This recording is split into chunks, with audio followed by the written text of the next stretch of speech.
The plan was to show you 5 easy chord progressions in 5 minutes, but I've got a bit carried away and I've given you 10. This first progression is one that you might already know. A lot of people use this chord progression when they first write songs, so I want to show you how to change it up a little bit. The chord progression is G major, E minor, C add 9 to D major. And there is a simple reason why people use it so much. Because it sounds good.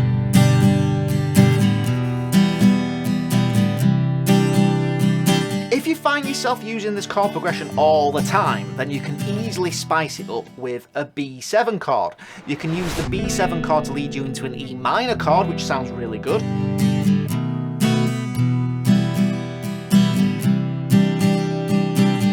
This B7 chord can also lead you into the C major chord really well.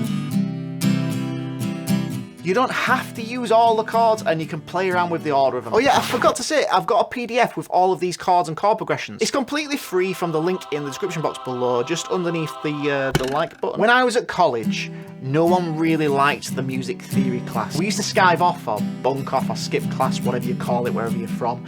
And we used to just hang around in the practice rooms and jam and make music. One of my friends came in one day with this chord progression.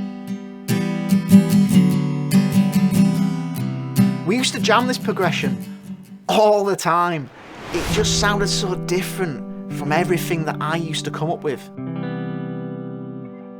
I realised afterwards that it's basically just E minor to D to C back to D.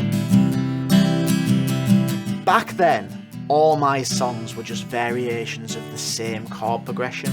I didn't really know what I was doing, so I'd recycle what I knew worked, which I'm sure you can relate to. When I started to learn more chords, I would only use the more technical chords that I was learning in the songs that I was writing. I thought that the more technical the chords that I would use were, the better my progressions would be. But then I realised that I needed to make the progressions themselves more interesting, not just the chords. I'll show you what I mean. Let's just use the 1, 4 and 5 chords in the key of A major, so that's the chords A major, D major and E major, but we'll use the progression A major, E major, D major, going to A major.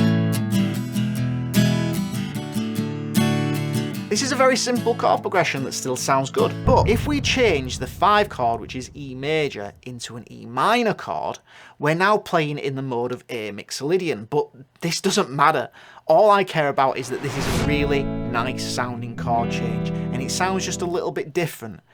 Now let's also try changing the last bar to a D minor chord. This is borrowed from the key of A minor, but again, this doesn't matter. Going from a D major to a D minor and then back to an A major chord has a really satisfying movement to it. Now yes, I did skive off music theory class quite a bit, but I was fascinated with music theory and I learned a lot from my guitar teacher and from reading books. And I soon learned that just because something might have a fancy name didn't mean it was hard to play or anything to be scared of. Check out this progression. It's called the Andalusian Cadence. I don't even know if I've said it right. It's got a very confusing name, but it's very common and it's really simple to play. I love Radiohead. One thing that I really got into when I discovered Radiohead was changing the bass notes to chords. Now this is something you can experiment with, but to give you an example, I'm going to take a simple D major chord and I'm just going to play around with changing the bass notes of this chord while keeping the chord the same underneath. We can also try taking normal open chord shapes that you might play every single day and try playing them elsewhere on the neck. The open strings that you end up having just adds another dimension to these chord shapes.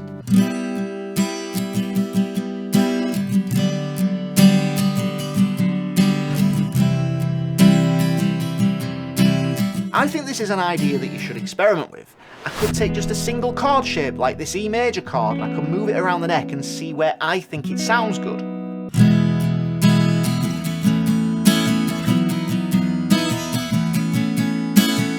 My idea for this video was to show you 5 easy chord progressions in 5 minutes to give you some new ideas for when you're jamming and when you're writing.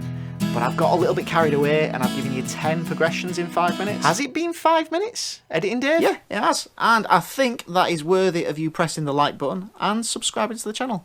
I made a video about suspended chords that I think you'll really like, so just click this video here. Get the chord sheets for this lesson from the link in the description box below. Thanks to my Patreon supporters. Go over there, have a visit. It's a pretty cool place to hang out where you can get access to more stuff like this. See you next time, guys.